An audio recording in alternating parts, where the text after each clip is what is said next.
رسوله الكريم أما بعد فقد قال رسول الله صلى الله عليه وسلم يحمل هذا العلم من كل خلف عدوله ينفون عنه تحريف الغالين وامتحال المبتلين وتعويل الجاهلين أو كما قال عليه الصلاة والسلام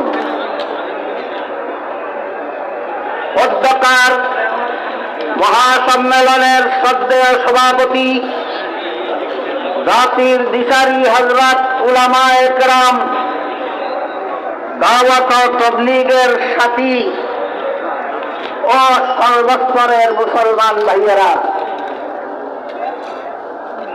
আমাদের ভারত উপমহাদেশে খ্রিস্টীয় 17 শতাব্দীর শেষ নাগাদ মুঘল শাসন আমলে লক্ষ লক্ষ মাদ্রাসা ছিল। 17 শতাব্দীতে খ্রিস্টানেরা চলে বলে কলে কৌশলে আমাদের উপমহাদেশের শাসন ক্ষমতা জবরদখল করে নিয়ে গেছিল। শাসন ক্ষমতা জবরদখল করে নিয়ে গিয়ে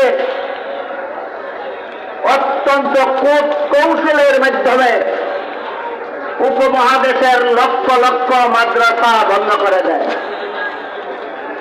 এমত অবস্থায় কলিকাতা এলাকার মুসলমানেরা ইংরেজ সরকারের কাছে অন্তত কলিকাতা শহরে একটি মাদ্রাসা সরকারি খরচে প্রতিষ্ঠা করে পরিচালনার আবেদন করেছিলেন।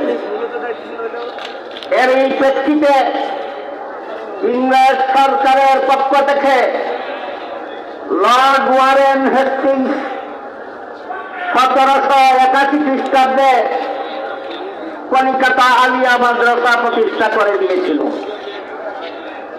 পরবর্তীতে শাহ আব্দুল আজিজ মুহাদ্দিস দেহলভী রহমতুল্লাহি আলাইহির ঐতিহাসিক বিপ্লবী ফতোয়ার ভিত্তিতে সারা উপমহাদেশের 10 কোটি মুসলমান একসাথে ইংরেজ সরকারের বিরুদ্ধে মুক্তিযুদ্ধে ঝাঁপিয়ে পড়েছিল।